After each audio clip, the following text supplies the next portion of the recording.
Alhamdulillah, alhamdulillah untuk Lurah Victor. Semoga di pagi hari ini kita semua senantiasa dalam keadaan sehat walafiat, dalam lindungan Allah Subhanahu wa taala, ditambahkan iman kita, juga ditambahkan ihsan kita, dan diberikan kekuatan serta keistiqomahan dalam mengaji di Fajar Syiar Al Victor. Dulur, pada pagi yang penuh barokah ini dulur, kita akan berada dalam kajian bersama Ustazah Dr. Haja Faiza Rosyida, Master Kedokteran Tropis. Beliau adalah seorang dokter juga daiyah, public speaker yang membahas seputar persoalan perempuan, keluarga, generasi, dan kesehatan dalam Islam.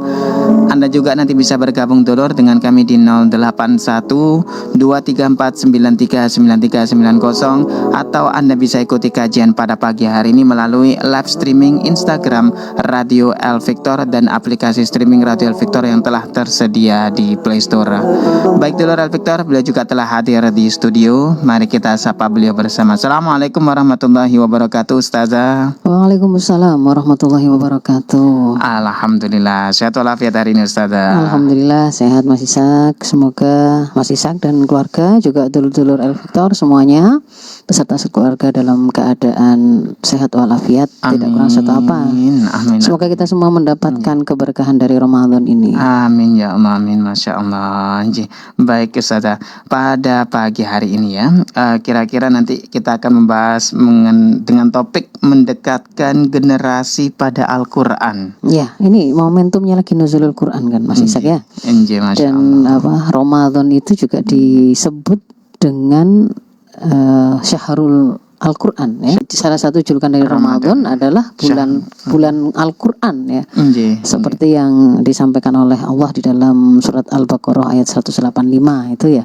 Yang pasti pada Ramadan ini pasti disebut terus itu oleh banyak ustadz, banyak pembicara ya. Penceramah. Syahrul Ramadan alladzi unzila fihil Quran hudal linnas wa bayyinatin minal huda wal furqan. Ya, jadi itu di situ jelas. Syahrul Ramadan, bulan Ramadan itu adalah bulan yang di dalamnya diturunkan Al-Quran. Yang Al-Quran itu berfungsi sebagai hudal linnas ya, petunjuk untuk manusia, wabayina, dan penjelasan-penjelasan minal huda, dari petunjuk tersebut, wal furqan, dan juga pembeda ya. Itu insyaallah. Jadi kalau memang Al-Quran ini sesuatu yang sangat istimewa, diturunkan pada bulan yang istimewa, dan hari ini kita juga sedang ada pada momentum istimewa tersebut, saya ibaratnya ngalap barokah Mas Ishak, pengen juga berbagi seputar bagaimana strategi begitu ya, atau kalau simpelnya itu kayak tips untuk mendekatkan anak atau generasi secara umum ya, generasi muslim secara umum kepada Al-Quran. Masya Allah. Nanti insya Allah itulah kita bahasannya. Baik dulur Victor, mari kita simak kajian ini bersama-sama bersama guru kita Ustazah Faiza Rosyida, Master Kedokteran Tropis, dengan tema mendekatkan generasi pada Al-Quran. Baik Ustazah, monggo disilakan. Bismillahirrahmanirrahim. Assalamualaikum warahmatullahi wabarakatuh. Waalaikumsalam warahmatullahi wabarakatuh. Alhamdulillahirabbil alamin. Alhamdulillahilladzi arsala rasulahu bil huda wa dinil haqq liyudhhirahu 'ala dini kullih wa kafa billahi syahida. Asyhadu an la ilaha illallah wa asyhadu anna Muhammadan abduhu wa rasuluh. Allahumma shalli 'ala sayyidina Muhammad wa 'ala ali sayyidina Muhammad. Rabbi shrah li sadri wa yassir li amri wahlul 'uqdatam min lisani yafqahu qawli, amma ba'd. Alhamdulillahirabbil alamin. Sahabat dulur El Victor semua yang sedang menyimak perbincangan kita pada pagi hari ini, semoga apa yang nanti saya sampaikan itu bermanfaat ya. Amin. Semoga bisa menjadi inspirasi untuk membantu sahabat-sahabat dulur-dulur muslimat, dulur-dulur El Victor semuanya, untuk kemudian bisa mengantarkan generasi ini, anak-anak kita semua, anak-anak itu tidak hanya yang kita lahirkan, tapi juga anak-anaknya umat ini gitu ya, yang lahir dari rahim umat ini itu untuk mendekat kepada Al-Quran. Masya Allah. Dan ini adalah Ramadan ini adalah saat yang sangat tepat, seandainya sebelumnya kita belum melakukannya, mengilmui tentang bagaimana hal tersebut akan kita lakukan, dan memulainya itu sangatlah bagus kalau kemudian kita lakukan pada Ramadan ini, begitu Mas Ishak. Nah, Tadi sudah saya sampaikan ya bahwa Ramadan ini adalah salah satu julukannya juga adalah bulan Quran karena di dalamnya memang diturunkan Al-Quran dan mengajarkan Al-Quran kepada anak-anak kita itu kalau di dalam salah satu hadis riwayat Tabrani Rasul menyampaikan memerintahkan begitu kepada kita semua adibu auladakum ala thalathi hisalin. Ajarkanlah kepada anak-anak kalian, didiklah kepada anak-anak kalian itu 3 perkara. Hubbi nabiyikum, mencintai nabi kalian, wa hubbi ahli baitihi, dan mencintai ahli atau keluarga dari Rasul Muhammad SAW, dan juga wa hubbi qiraatil Quran, dan mencintai membaca Al-Quran. Nah, jadi memang Islam meletakkan mengenal Al-Quran, mendekat pada Al-Quran, sampai kemudian anak-anak kita, generasi muslim ini itu dekat kepada Al-Quran, terbiasa membaca, mentadaburi, memahami apa yang kemudian ada di dalamnya. Itu adalah bagian dari hak anak yang harusnya dia dapatkan dari orang tuanya. Sebaliknya itu adalah kewajiban bagi orang tua untuk memenuhinya kepada anaknya. Masya Allah. Jadi nanti yang akan coba saya sampaikan itu makanya akan saya mulai dari yang paling awal. Jadi semoga yang orang tua yang belum kelewatan, artinya masih dalam kondisi belum memiliki anak misalkan, berarti kan nanti bisa jadi apa yang saya sampaikan itu menjadi sesuatu yang nggak terlambat dilakukan ya, karena bisa jadi baru ngawali langsung dengar ini bisa langsung dipraktekkan. Tapi seandainya pun kemudian ini anak-anak saya sudah kadung terlanjur besar begitu misalkan ya, prosesnya itu gimana, itu pun juga tetap akan menjadi kebaikan ya. Tetap akan ada upaya-upaya yang bisa kita lakukan untuk mendekatkan kita semua, kita dan anak-anak kita semua kepada Al-Quran itu. Nah, supaya kemudian nanti ada kesempatan untuk tanya jawab lebih panjang ya Mas Ishak ya. Jadi saya langsung masuk kepada apa saja yang bisa kita lakukan untuk mendekatkan anak-anak kita atau generasi kita dengan Al-Quran ya.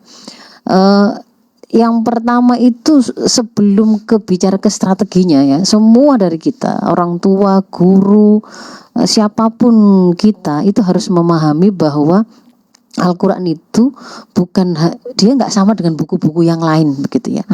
Al-Quran tadi kalau saya sampaikan di awal tadi ya, di Al-Baqarah 185 tadi Allah menyampaikan bahwa Al-Quran itu diturunkan sebagai petunjuk untuk umat manusia ya. Jadi dia itu bukan syair yang hanya keperluan kita itu membacanya dan melakukannya seperti nyanyian yang kemudian tidak kita pahami, tidak ada implikasinya pada hidup. Tetapi Al-Quran itu apapun yang kemudian nanti kita baca di sana ya, ada di dalamnya, maka di situ adalah sesuatu yang dinamis untuk menyelesaikan persoalan-persoalan kehidupan. Jadi dia diturunkan itu untuk menjadi petunjuk bagi umat manusia. Bukan Al-Quran itu dibacakan untuk orang-orang mati gitu ya. Sebenarnya itu yang menjadi tujuan dari Al-Quran itu diturunkan itu adalah justru untuk yang hidup gitu loh ya. Untuk yang hidup. Jadi yang hidup itu yang membaca, yang hidup itu yang kemudian memahami, yang hidup itu yang kemudian mengamalkannya gitu ya. Sebagaimana di dalam surat Al-Maidah ayat 49 di sana Allah berfirman bahwa a'udzubillahi minasyaitonirrajim wa anihkum bainahum bima anzalallah. Dan hendaklah kalian ya memutuskan persoalan-persoalan yang atau perkara-perkara yang terjadi di antara kalian itu bima anzalallah, dengan apa yang telah Allah turunkan. Ya, apa yang telah Allah turunkan di sini ini adalah Al-Quran itu, begitu kan ya. Al-Quran itu wala tatabi ahwaahum, dan janganlah kemudian kalian itu mengikuti hawa nafsu mereka, wahdharhum ayyaftinuka an ba'dhi ma anzalallahu ilaik. Kalian berhati-hatilah dari apa-apa yang mereka upayakan untuk memalingkan kalian dari apa yang sudah diturunkan oleh Allah kepada kalian. Artinya kita itu diperintahkan untuk setiap kali berbicara bagaimana mengelola urusan hidup ini, ternyata disuruh untuk merujuk kepada apa yang diturunkan oleh Allah, yaitu Al-Quran, kan begitu kan ya. Dan justru kemudian diberi tambahan kewaspadaan, nasihat, hati-hati jangan sampai kamu terperdaya mengikuti hawa nafsu orang-orang yang malah ngajak kalian untuk berpaling dari Al-Quran. Berarti ini kan sesuatu yang harus kita perhatikan betul. Al-Quran ini kewajiban kita terhadap Al-Quran itu adalah kita harus berpegang teguh kepadanya, menjadikannya sebagai pedoman hidup, menjadi solusi atas segala persoalan kehidupan. Maka untuk bisa melakukan atau merealisasi hal tersebut, pasti kita harus mendekat, ya kan? Gak mungkin kalau kemudian kita takut pada Al-Quran kita akan mengamalkan, ya kan? Gak mungkin. Pasti kita harus mendekati Al-Quran. Kalau kita betul kita mencintai tadi kan, dan itu tadi haknya anak atau generasi untuk didapatkan dari para guru dan orang tua mereka, ya, mencintai Quran. Jadi kewajiban itu adalah kita mendekat, lalu kemudian kita membacanya, kita memahaminya, nanti dari situ akan berimplikasi kepada amal, gitu ya. Jadi sampai kepada amal targetnya itu, mendekatnya itu bukan semata-mata memahami saja, bukan sekedar memahami saja atau bukan sekedar membaca saja, tapi sampai berimplikasi pada amal. Itu mungkin prolog singkatnya, tapi bagaimana kemudian strateginya atau caranya, begitu ya. Yang pertama mungkin saya bagi beberapa, gitu ya Mas ya. Saya mulai dari yang paling awal itu adalah lakukan stimulasi sejak dini dengan Al-Quran. Dikatakan stimulasi sejak dini itu gimana? Sejak anak itu memiliki kemampuan mendengar pertama kali, itu kapan? Itu nggak nunggu dilahirkan, Mas Ishak. Nggak nunggu dilahirkan. Kalau kemampuan mendengar itu sudah dimiliki oleh janin ketika dia di dalam kandungan ibunya. Oh, Masya Allah. Meskipun dia belum bisa melihat loh ya, dia belum bisa melihat, dia belum keluar dari rahim, ya. Masih segumpal darah. Tetapi pada waktu di dalam rahim itu, dia sudah mulai kemampuan penginderaan pertama yang dia miliki, yang sudah berfungsi itu adalah pendengaran. Makanya kalau di dalam sistem pendidikan anak di dalam Islam itu, stimulasi simai itu lebih dulu daripada stimulasi visual. Menstimulir pendengaran anak itu dilakukan lebih dulu daripada menstimulasi penglihatan, gitu ya. Masya Allah. Nah, jadi gimana caranya? Prinsip nomor 1 ini, stimulasi sejak dini dengan Al-Quran. Ketika anak itu sudah memiliki kemampuan mendengar, yaitu di dalam kandungan. Nah, ini ibu-ibu yang masih belum hamil atau sedang hamil, nah ini kan bisa langsung diaplikasikan, ya gitu ya Mas ya. Yang sudah kelewatan hamil ya enggak harus nanti hamil lagi juga enggak harus kalau sudah tua kan ya. Tapi nanti ada step-step lainnya yang juga bisa dilakukan, ya. Jadi yang pertama ini bisa dilakukan dengan cara memperdengarkan Al-Quran pada saat anak masih dalam kandungan. Gimana memperdengarkannya itu? Ayah ibunya yang ngaji, ya. Ayah ibunya ngaji langsung, ya. Itu lebih bagus. Atau kalau misalkan kemudian kan nggak terus-terusan ya, dia ayah dan ibunya yang ngaji langsung, nah itu bisa dibantu dengan memutarkan murotal MP3 gitu ya. Iya, terserah lah murotalnya pakai apalah ya, mau terdengar untuk seluruh rumah ataukah dengan volume yang kecil ketika dia tidur, ya cukup pokoknya untuk membuat sang anak tadi dia bisa mendengar, gitu Mas Ishak ya. Apa yang detak jantungnya ibunya saja dia bisa dengar. Ibunya ngajak ngomong itu juga bisa berpengaruh kepada sang janin tadi. Termasuk ketika ibunya ketakutan kan juga emosi pun bisa tersalurkan di situ, kan gitu kan ya. Jadi jadi ketika ibu itu dalam kondisi sangat tenang, kondisi damai, kondisi merasa sangat nyaman mendengar Al-Quran, itu pun akan berpengaruh. Selain dari sisi bahwa sang bayi juga sudah mulai bisa mendengar apa-apa yang ada di lingkungan sekitarnya, gitu ya. Nah, termasuk bacaan yang kita putarkan tadi atau kita langsung bacakan sendiri. Kemudian setelah anak itu lahir, gitu ya. Setelah anak itu lahir, selain dilanjutkan tentu saja membacakan Al-Quran tadi, lebih bagus itu langsung memang, apakah ibunya, apakah ayahnya, gitu ya. Itu terus dilakukan. Ataukah kemudian juga memutarkan murotal itu pada setiap kesempatan-kesempatan yang ada di rumah, gitu ya. Ditambah dengan ketika anak ini sudah mulai tumbuh ngoceh, ya, mulai keluar bisa menghasilkan bunyi lah, ya, bunyi yang belum bisa difahami, masih ngoceh, ya, masih ngoceh, entah itu satu suku kata, entah hanya baru menghasilkan bunyi saja. Maka pada saat itu mulai kita lakukan yang namanya talqin. Talqin itu jadi kita baca, Mas Ishak, tapi kayak nuntun anak, kayak nuntun anak, gitu ya. Nah, pada itu bisa dilakukan dengan atau tanpa membuka Al-Quran, mushaf maksudnya. Ya, jadi misalkan membacakan Al-Fatihah, gitu ya. Kayak kita bisa sambil seperti menunjuk, bukan seperti ya, memang menunjuk mushaf itu, seolah-olah anak itu sudah bisa mengikuti, padahal ya belum. Tapi tidak apa-apa itu lakukan. Bismillah, gitu ya, langsung sambil nunjuk. Atau kita waktu kayak ngudang tapi kudangannya itu isinya membaca Al-Qur'an. Nah, itu sebenarnya talqin ya. Sudah mulai talqin. Kemudian juga ketika dia sudah mulai bisa ngomong, Mas Ishak, talqinnya ini nggak sekedar kita memperdengarkan, tapi sudah mulai kita minta untuk nirukan. Nah, kalau sudah mulai dia bisa menghasilkan bunyi dan meniru meskipun hanya belakang-belakangnya toh. Bismillahirrahmanirrahim. Nah, kan kita kayak memberi sebuah instruksi atau memberi isyarat gitu ya, ikuti. Nah, itu juga talqin begitu ya. Tapi di sini sudah mulai meminta untuk ditirukan. Nah, terus yang berikutnya adalah sejak dini itu juga bisa dilakukan mulai berkisah tentang Al-Qur'an. Mulai berkisah dengan Al-Qur'an. Baik tentang itu berarti isinya juga diambil dari Al-Qur'an dan juga dengan Al-Qur'an.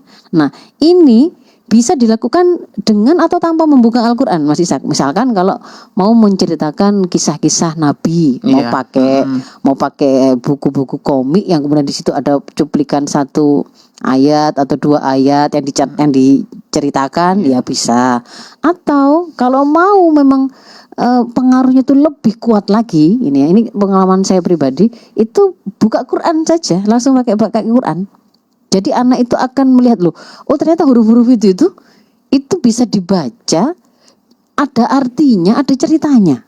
Jadi sejak awal dia pun ngerti bahwa sebenarnya ketika kita membuka Al-Qur'an, semua yang dia lihat, yang dia tadi belum ngerti kan tulisannya itu, itu ternyata bisa ditransfer oleh ibu saya, oleh ayah saya, menjadi sebuah cerita, diceritakan di situ ternyata.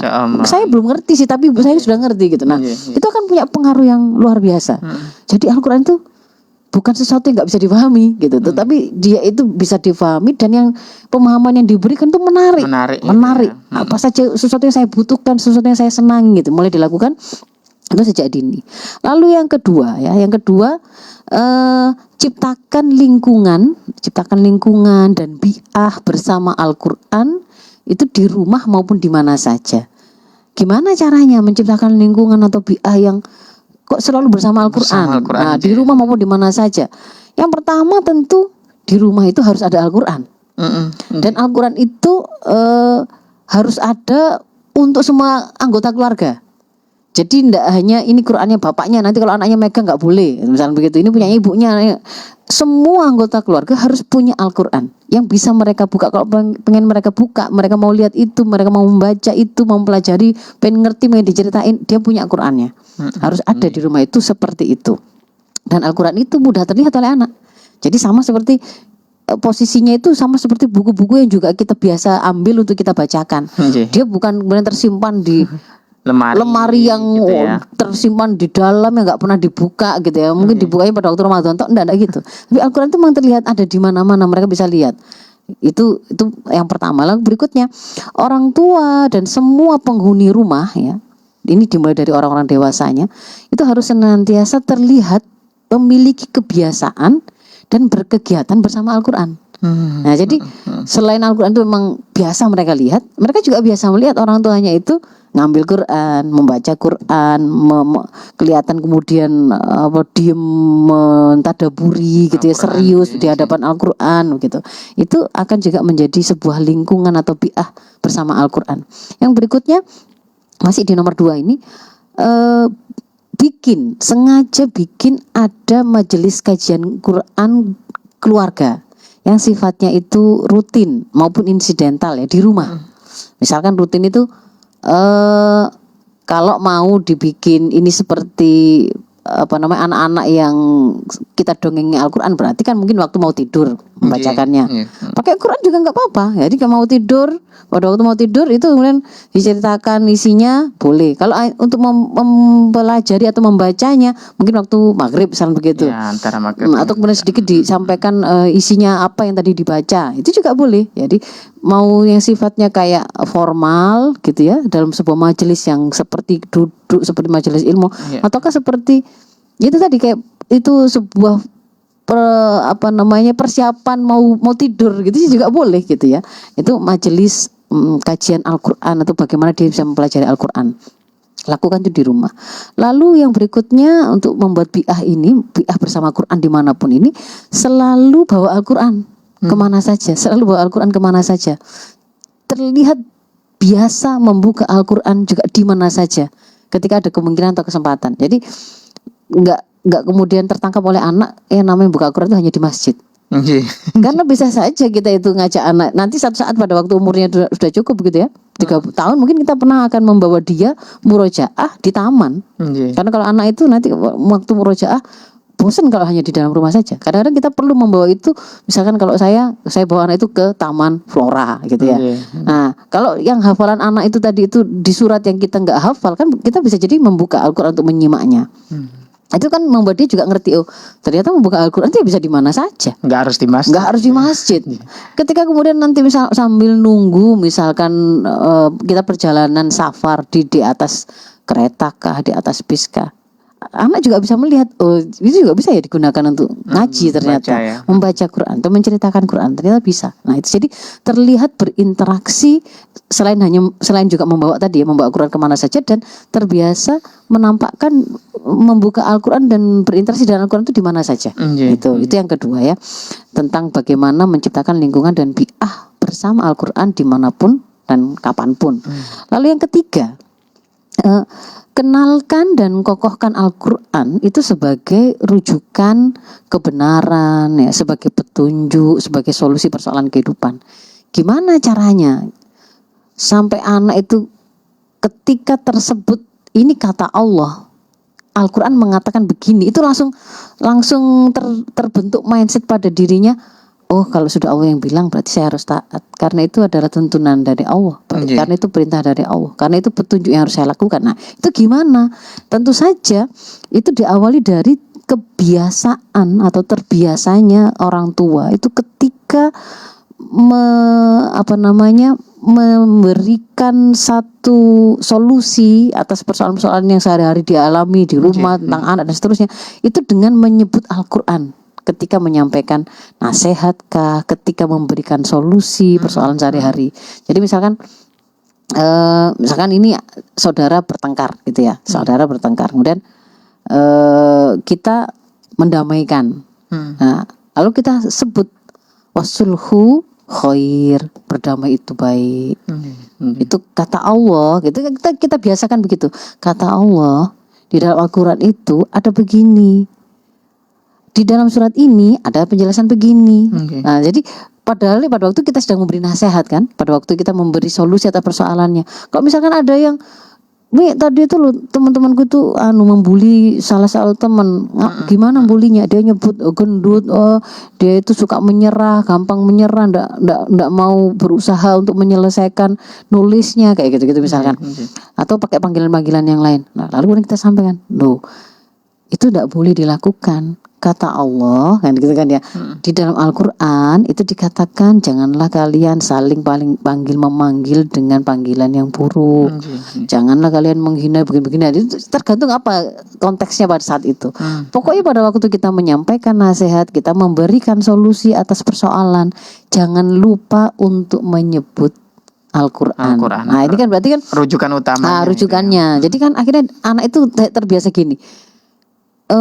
Sedikit-sedikit kata Quran, Allah, kata Allah, kata Rasul. Kalau hadis nanti kata Rasul, kita perkenalkan sambil itu dua-duanya ya, kata Allah, kata Rasul, kata Allah, kata Rasul, sampai terbentuk dalam benak dia dan mindset dia itu bahwa pokoknya orang tua saya itu kalau sudah Allah dan Rasulnya yang mengatakan, dia nurut. Orang tua saya pasti nurut.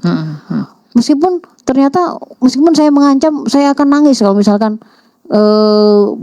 saya misalkan melakukan hal yang nggak baik. Ternyata ibu saya tega membiarkan saya nangis karena kata Allah disuruh begitu. Begitu kan ya. Jadi dia kan bisa melihat posisi Allah, posisi Rasul dalam kehidupan kita yang itu dicontohkan oleh orang tuanya, ditambah dengan posisi hukum atau perintah dan larangan Allah dan Rasulnya. Itu disebut. Tampakkan juga betapa orang tuanya itu sangat tunduk kepada Al-Quran, ketundukan dan ketaatannya. Jadi dia itu jadi teladan gitu loh. Jadi teladan. Misalkan anak itu tadi misalkan dia itu puasa gitu ya, sedang belajar puasa, belum mukallaf. Lalu kemudian satu saat itu menjelang asar itu kan ternyata dia karena tadi itu ini hari pertama dia tadi lupa, harusnya pada waktu dia sekolah atau main-main tadi itu dia itu harusnya itu menjaga staminanya gitu kan ya, nggak lari-lari, mainnya nggak teriak-teriak. Tapi ini tadi itu lupa dia kalau sudah mulai masuk puasa, akhirnya kan nggak kuat gitu karena saking kehausannya, aktivitasnya gitu. Nggak direm tadi itu.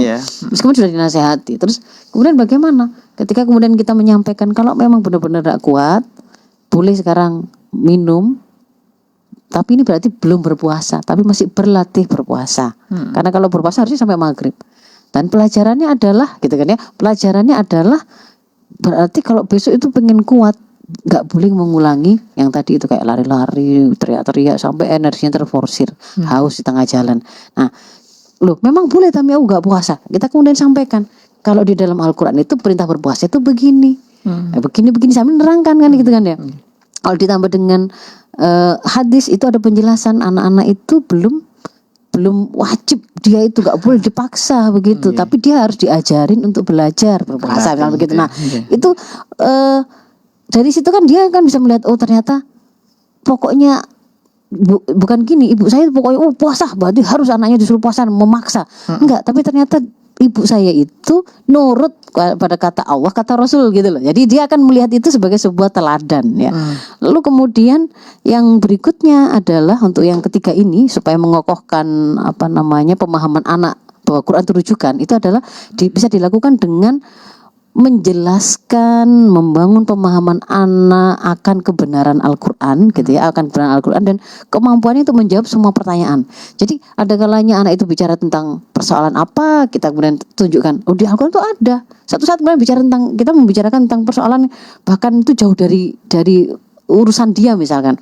Bagaimana kemudian kan kadang-kadang mereka jadi ngerti bank gitu kan ya. Kita kemudian menerangkan tentang persoalan riba atau judi online atau apa saja. Kadang-kadang kan ada pertanyaan begitu. Kayak gini nih termasuk judi apa enggak ya kayak gitu. Nah, dan seterusnya yang itu kemudian kita bisa menerangkan kepada anak kita bahwa oh itu sudah diterangkan oleh Islam, diterangkan oleh Allah di dalam Al-Quran ada begini penjelasannya. Gimana menyembelih misalkan, harus adabnya seperti ini. Kalau makan harus bagaimana seperti ini. Nah, itu homer boleh apa enggak. Jadi semua hal itu ternyata nanti akan anak-anak kita atau generasi akan lihat ternyata semua persoalan hidup kita sehari-hari mau kecil mau besar ada semua jawabannya dalam Al-Quran gitu loh. Jadi akan membuat mereka akhirnya oh iya ini menjadikan rujukan dan dia pasti benar karena berasal dari zat yang maha benar. Itu untuk prinsip yang ketiga ya, mengenalkan dan mengokohkan Al-Quran sebagai rujukan kebenaran atau petunjuk solusi persoalan kehidupan. Yang keempat, nah mulai kemudian semakin anak semakin besar gitu ya, maka di situ mulai harus kita lanjutkan proses mendekatkan itu pada mengajarkan kemampuan membaca dan menulis Al-Quran Mas Ishak. Jadi sudah tidak sekedar ditalkin ketika anak itu memang belum bisa duduk gitu. Kalau anak itu belum bisa duduk, belum bisa motorik halusnya belum bisa nulis, itu memang kita talkin, kita yang membaca. Anak nggak pakai, nggak harus duduk, dia boleh sambil main, boleh. Kalau dia bisa duduk tenang ya berarti kita sambil talkin juga boleh. Tapi ketika kemudian dia tidak bisa seperti itu, sambil dia mainan nata-nata Lego juga nggak apa-apa gitu. Tapi ketika anak sudah mulai, terutama misalkan umur mumayyiz ya 7 tahun begitu, yang siap proses pendidikan lebih formal dan lebih terstruktur ya, lebih lanjut, itu kita ajarkan kemampuan membaca dan menulis Al-Quran. Itu mulai kita lakukan sesuai tahapan tumbuh kembangnya. Tapi ingat ya, lakukan sesuai tahapan tumbuh kembangnya. Gimana tahapan tumbuh kembangnya tadi sudah saya spill di depan tadi. Stimulasi pendengaran itu lebih dulu daripada stimulasi penglihatan. Jadi pertama awal itu ya, kita perdengarkan saja. Jangan kira ketika kita hanya memperdengarkan saja itu kemudian itu tidak bermakna. Nanti satu saat ketika dia bisa memproduksi suara, mulai bicara nanti dia keluar sendiri. Meskipun awalnya itu ujung-ujungnya tok. Ya kayak sama dengan kalau kita memperkenalkan ulang-ulang nyanyi-nyanyi, cicak-cicak di dinding gitu kan ya. Lama-lama Kita sendiri yang nyanyi kan, dia nggak ikutan nyanyi. Nggih. Tapi satu saat kemudian dia mulai bisa memproduksi suara, nanti ujung dari lagu itu pas dia bisa dia keluarkan. Cicak-caknya kan ikut bunyi, di dinding ikut bunyi gitu kan ya. Jadi itu juga seperti itu, sama kalau kemudian yang kita putar stimulasi pendengaran itu Al-Qur'an, ya keluarnya Quran. Dia sambil nata Lego bunyi surat yang kita hafalkan, yang kita talkinkan gitu. Itu ya stimulasi pendengaran, kita pendengarkan saja. Lalu mulai berikutnya stimulasi pendengaran plus penglihatan. Kita mentalkin dengan membuka mushaf. Kalau pakai stimulasi penglihatan berarti pakai membuka mushaf. Kan sudah mulai bisa lihat. Iya. Meskipun dia nggak ngerti, tetap saja tangan kita nunjuk saja. Nunjuk saja. Ini juga dipakai ketika di program-program tahfidz untuk anak-anak balita. Itu juga meskipun mereka sebenarnya belum bisa baca, tapi tetap diberi mushaf, lalu diajarin kayak nunjuk. Padahal ya nggak dibaca sama dia. Sebenarnya karena hafalan, tapi kita juga ajarin seperti itu. Kita talqin sambil membuka mushaf. Lalu stimulasi pendengaran, stimulasi penglihatan plus stimulasi kemampuan berbicara. Tahap ketiganya. Itu apa? Gimana? Talqin minta tirukan. Cool. Kalau dia kan agak keliru misalkan dia masih nggak cool, masih apa gitu ya. Kita ulang sampai dia itu bisa memproduksi persis seperti yang kita mau. Itu namanya kita talqin, kita minta tirukan. Masya Allah. Qul a'udzu birabbin nas misalnya begitu ya. Nah, itu gitu tahapan berikutnya. Lalu yang berikutnya tahapan berikutnya memperkenalkan huruf, mulai memperkenalkan huruf, bunyi, kosakata, hijaiyah atau bahasa Arab dan artinya. Minta tirukan. Nah, misalkan itu mulai bisa dilakukan dengan sejak awal tadi itu di rumah mungkin mulai ada tempelan-tempelan huruf ya.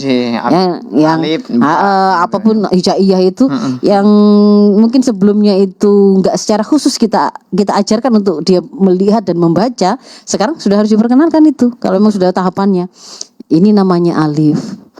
Ini namanya ba gitu ya. Alif itu misalkan apa? Arnabun biasanya kan gitu kalau di buku. Oh, jadi A itu bisa berbunyi arnabun. Arnabun itu adalah kata Arab yang artinya apa? Yang artinya adalah hewan kelinci. Ya, betul ya, masih saya. Dan kemudian misalkan bukunya anak-anak pasti biasanya gitu. Yang kedua ba itu nanti di situ ada bakoro, ada gambarnya. Sapi kan gitu kan ya.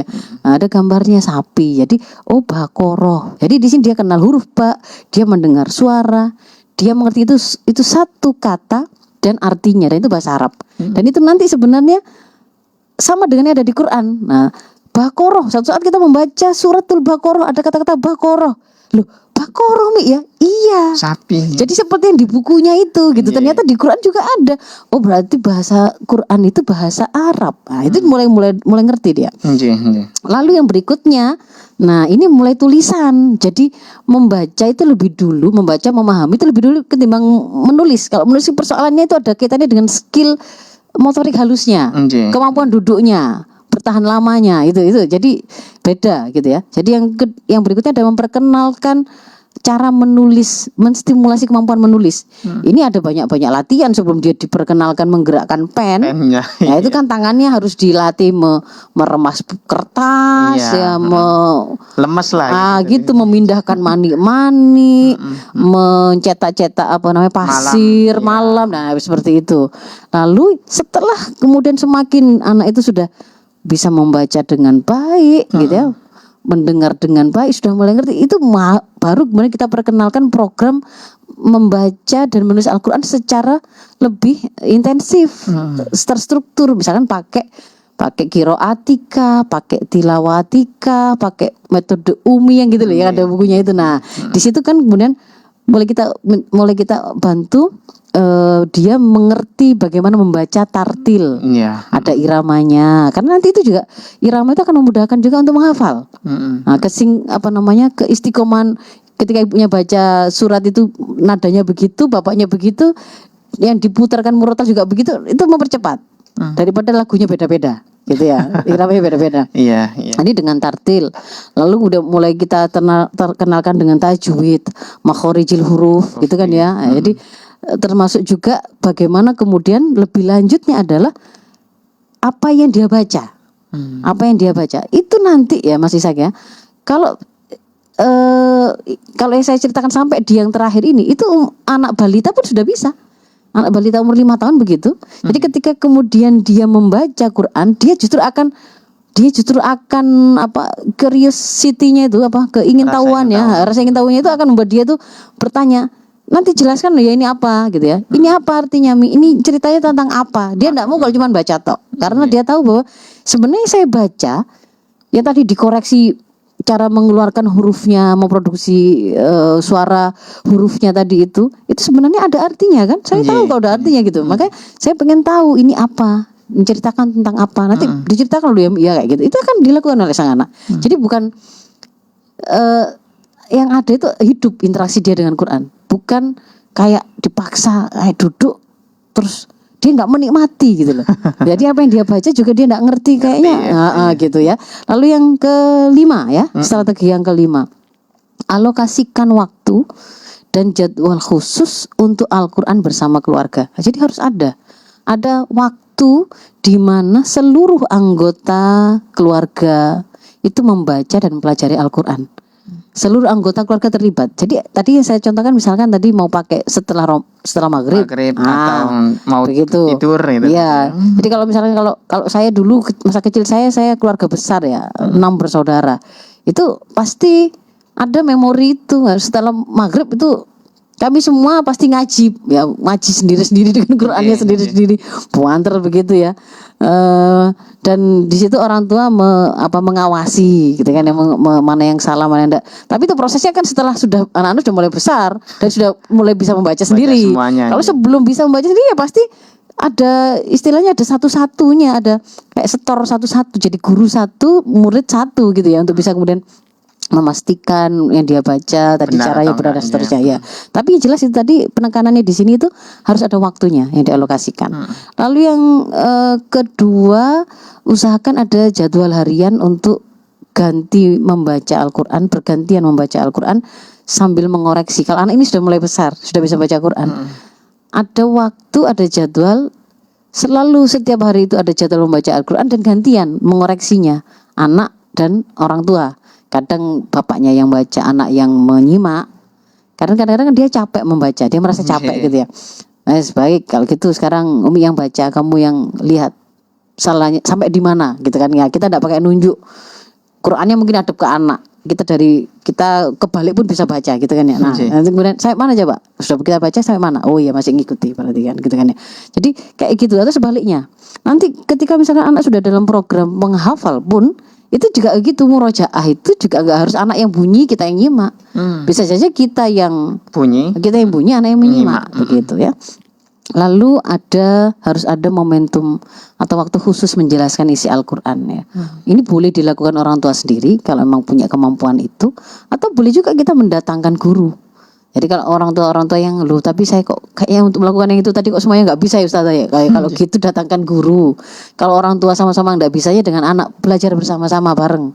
Begitu. Nah itu. Kemudian yang berikutnya pada waktu kemudian kita menjelaskan tentang isi Al-Quran tadi atau menyebutkan hal-hal yang itu mau kita jelaskan kepada anak, tentu harus kita pertimbangkan konten itu sesuai dengan tumbuh kembangnya. Apa yang kita sampaikan kepada anak-anak usia dini tentu berbeda dengan ketika usia mukallaf, kan begitu kan ya. Jadi itu dipilih, dipaskan. Lalu yang berikutnya nomor 6 ya, strategi ke-6, perkenalkan dan ajarkan bahasa Arab sebagai bahasa Al-Quran. Jadi ini nggak sekedar membuat anak ngerti bahwa Al-Quran itu berbahasa Arab, tapi juga memang ada dia diajarin untuk menguasai bahasa Arab. Jadi juga suka dengan bahasa Arab, mencintai bahasa Arab dan mulai mengenal bahasa Arab gitu loh ya. Ya sama dengan hari ini pun mulai usia dini juga sudah ada pelajaran tentang bahasa Inggris. Seharusnya kalau ini generasi muslim sejak usia dini juga bisa sudah diajarin bahasa Arab begitu gitu ya. Yang sampai 9 Mas Ishak. Jadi kurang berapa ini ya? Tadi ke 6 ya? Ke-6. Sekarang 7. Agak cepat ya? Ini kita break dulu ya, Ustazah. Baik, kita akan lanjutkan lagi Ustazah setelah jeda berikut ini dulu. Jangan kemana-mana, tetap di Fajar Syiar Al-Victor. Yang selalu cinta hanyalah satu. Ya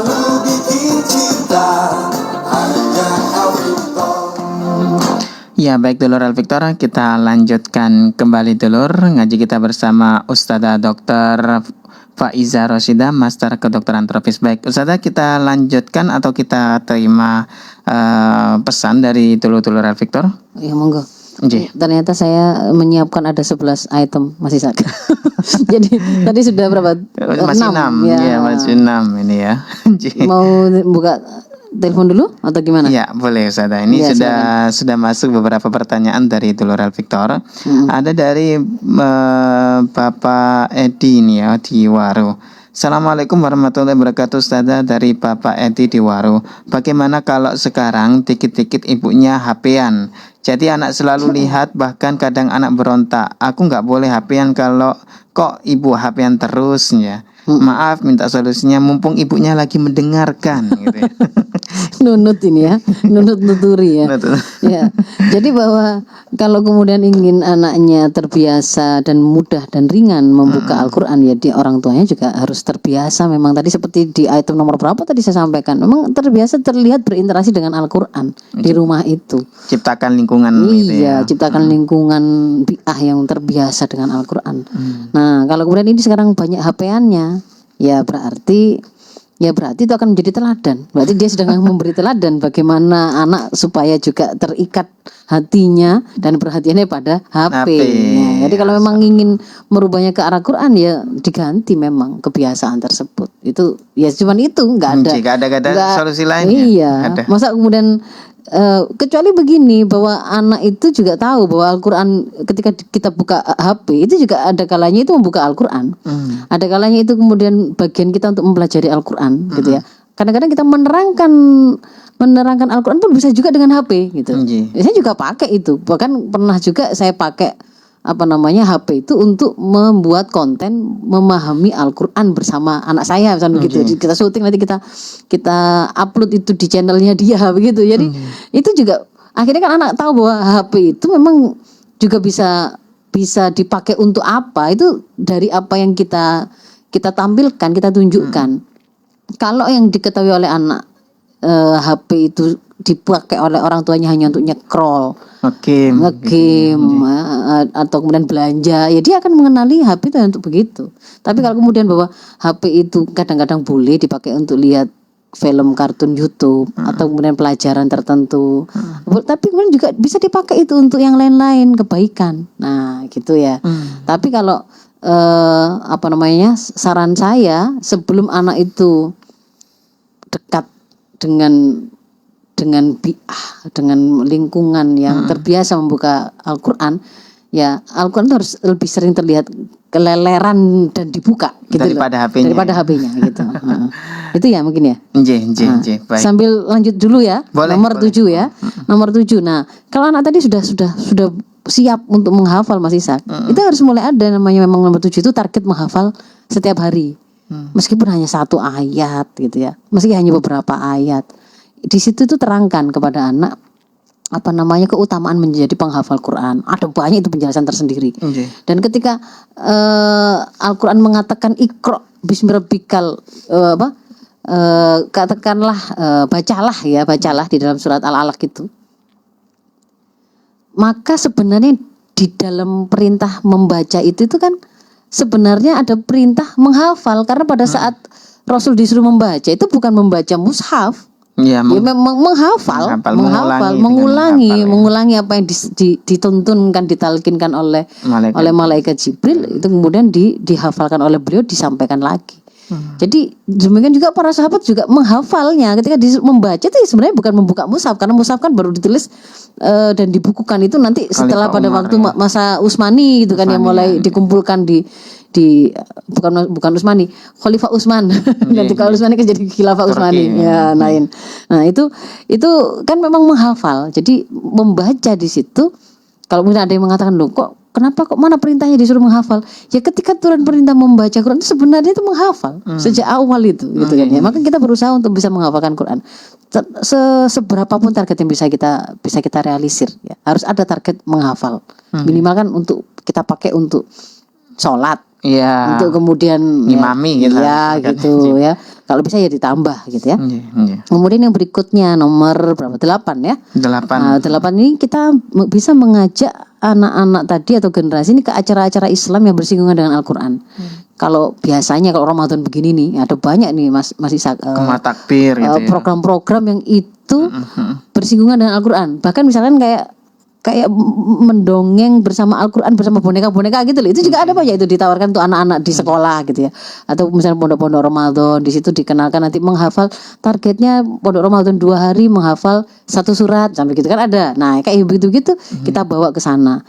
Supaya anak-anak tadi itu terbiasa mendengar Al-Qur'an itu dibicarakan, dibahas ya. Dipelajari ya. Kemudian berusaha untuk orang-orang itu orang-orang semangat itu memahami gitu ya, menikmati. Nah, itu kita bawa ke sana. Lalu yang ke-9 harus kreatif dalam uslub ya, dalam menetapkan gimana sih caranya supaya anak itu mau ngaji, gimana sih caranya mau tetap menghafal istiqomah setiap hari. Dan itu butuh kekayaan bahasa ilmu ya, bahasa orang tua. Kadang-kadang kita pakai bahasa harapan, ibu pengen kamu nanti kan kalau kata hadis kata Rasul itu kita itu disuruh terus naik ke surga yang lebih tinggi lagi itu sambil membaca Al-Qur'an dan kita akan berhenti di bacaan yang terakhir. Semakin banyak hafalan kita berarti surga kita semakin tinggi misalnya begitu. Ada kadang-kadang kita pakai motivasi seperti itu. Kadang-kadang kemudian pakai upaya untuk memahamkan. Nah, kalau kemudian enggak mau baca Quran, katanya besok mau jadi pemimpin, nanti nggak ngerti apa yang disuruh Allah, apa yang dilarang oleh Allah, gimana? Nah, gitu misalnya begitu ya, macam-macam harus macam-macam. Dan itu juga termasuk usul itu kan, kadang-kadang kita itu kadang-kadang kita itu belajar di ruang kelas, di rumah, di kamar, ada kalinya kita bawa ke taman. Terutama kalau maunya membersamai anak-anak menghafal usia dini itu, wah ini. Kalau saya dulu tuh sering keliling satu masjid ke masjid yang lain, masjid sekalian misalnya mau ke Masjid Al-Falah, mau ke Masjid Agung ya, sekalian di situ belajar sholat, mengenal tempat membawa mereka untuk belajar sholat di masjid dengan tertib. Dan di situ juga kemudian murojaah. Murojaah supaya suasananya menyenangkan gonta-ganti. Nah, ini uslub namanya. Dan tidak boleh kemudian jangan sampai membuat ananda itu benci pada Al-Qur'an gara-gara kita salah uslub, salah cara. Ya. Ketika anak itu belum mukallaf, dia itu ibadah itu statusnya kan bukan wajib atas mereka. Sehingga kemudian kalau mereka tidak melakukan itu kemudian disangsi, enggak. Tetapi prinsipnya itu adalah membiasakan, mengajarkan, membuat mereka akhirnya terasa mudah melakukan. Itu yang kita bantu. Kayak misalnya puasa. Gimana akhirnya dia berhasil sampai maghrib. Mulai dari waktu sahur itu makanan yang paling membuat dia sangat senang apa supaya kemudian dia sahurnya banyak. Lalu kita bantu jangan sampai terforsir energinya. Kita aturkan jadwalnya. Ini waktunya tidur nak. Kalau nggak gitu nanti kamu nggak bisa tarawih misalnya begitu. Itu jadi prinsipnya itu membantu dia akhirnya berhasil gitu loh. Bukan pokoknya ini kamu lakukan. Bukan menuntut. Terus akhirnya dia itu merasa wis pokoknya kalau sudah bicara disuruh sholat, disuruh ngaji pasti ini nanti itu jadi saya itu pokoknya jadi rasanya itu didolimi, disiksa gitu-gitu lah. Tertekan. Nah, enggak boleh nanti dia akhirnya jadi justru malah benci kepada ibadah gitu ya. Itu nomor 9 ya, harus kreatif dalam cara uslub ya, ketika mengajarkan Quran. Lalu yang ke-10, nah ini ketika anak tadi sudah mulai punya hafalan 1 surat, 2 surat. Nah, itu ajak ikutkan dia dalam kompetisi. Kan ada banyak itu kompetisi baik itu di sekolahnya atau di yang sifatnya rutin itu kan ada yang misalkan lomba menghafal untuk anak-anak playgroup, untuk anak TK, untuk anak SD kan ada. Nah itu silahkan disertakan di situ.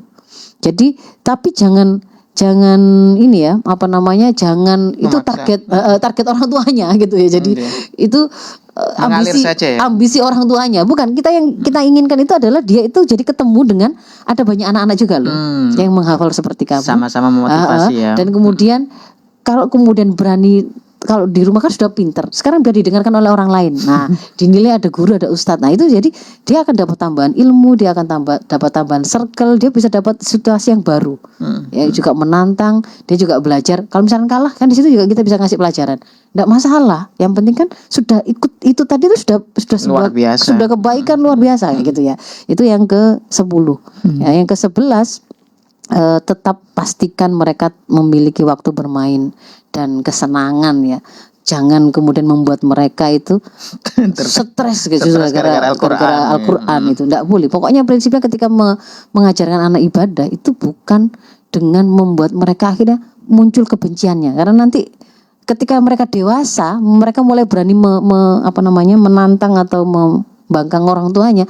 Disitulah kemudian akhirnya dia lepaskan segala ketaatan itu, karena dia tidak diajari beribadah dengan cinta. Gitu ya, gitu ya. Masih sakit itu mungkin ya. Ada 11 strategi yang bisa kita lakukan untuk mendekatkan anak dan generasi pada Al-Quran. Masya Allah. Gitu.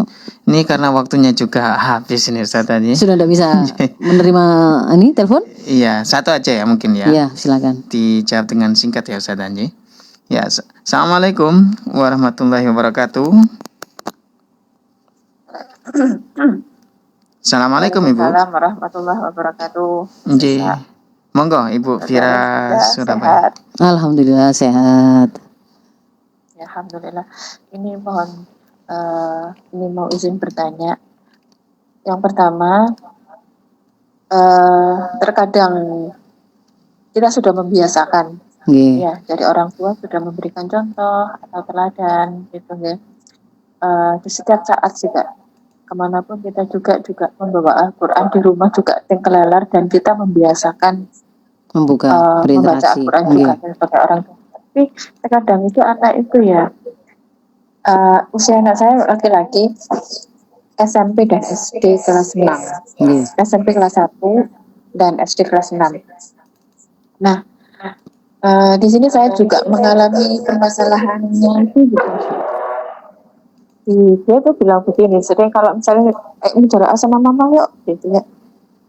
Aku tapi sudah belajar lumah di sekolah, di rumah kok belajar lagi gitu. Kayak misalnya kalau hari Jumat kita al-kafir sama-sama mama, sama-sama Ati gitu.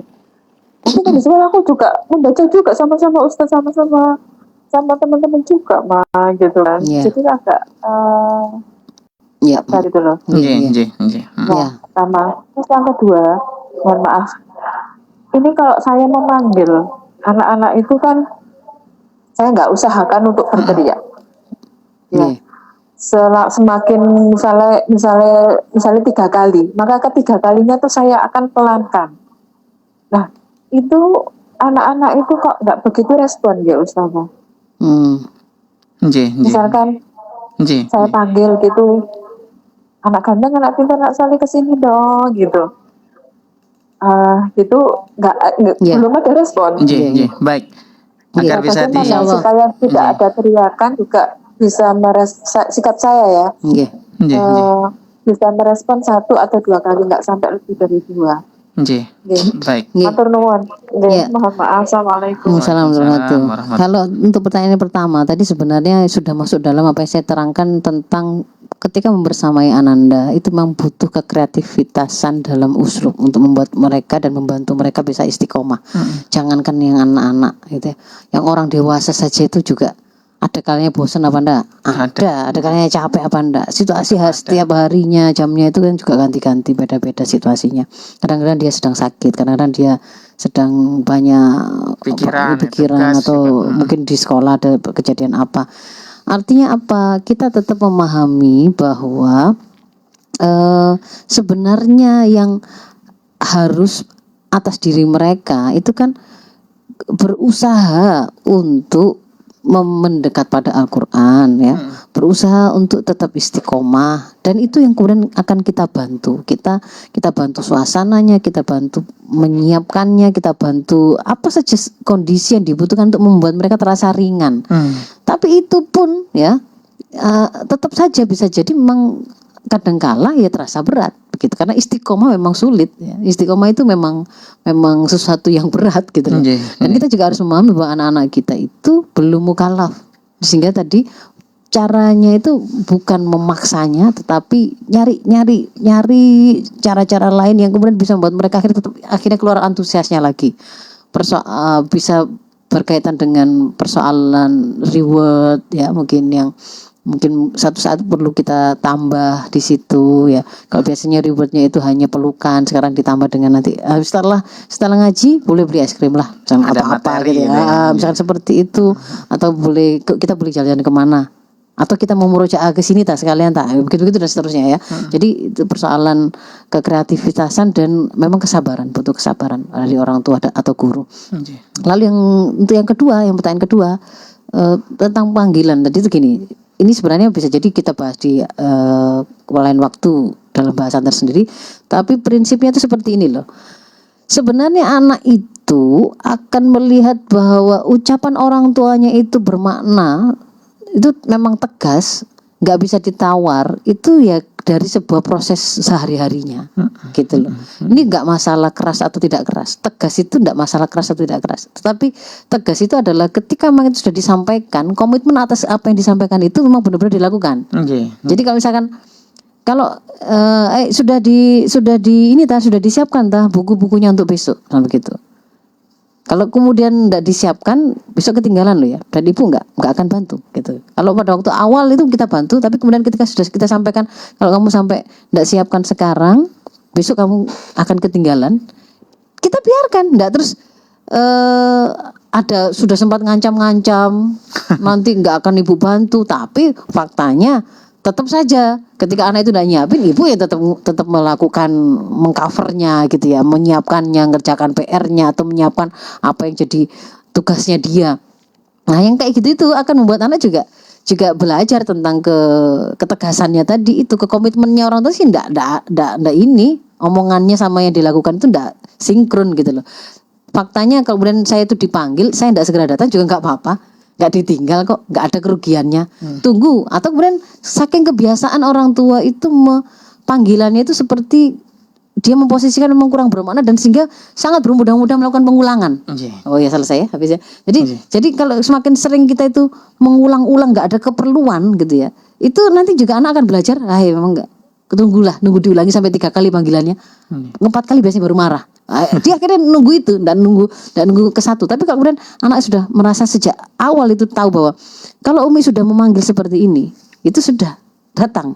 Karena Rasul, kita cerita tentang Alqomah kah atau seterusnya gitu ya, atau kisahnya ulama Juraj itu ya. Nah, dan seterusnya itu kemudian akhirnya membuat dia tuh ngerti bahwa ketika dipanggil memang benar. Baik ya. Jadi mungkin itu ibu yang bertanya, saya mohon maaf untuk Victor sekalian. Semoga yang sedikit tadi bisa bermanfaat dan mencerahkan kita semua. Semoga kita diberikan oleh Allah anak-anak dan generasi yang mendekat pada Al-Quran, memahami, mengamalkan, menyebarluaskan dan mendakwakan Al-Quran, termasuk juga dari kita. Afu minkum ihdinas siratal mustaqim. Assalamualaikum warahmatullahi wabarakatuh. Waalaikumsalam warahmatullahi wabarakatuh. Jih matur sembah nuwun Ustazah. Jih alhamdulillah Dulur Victor.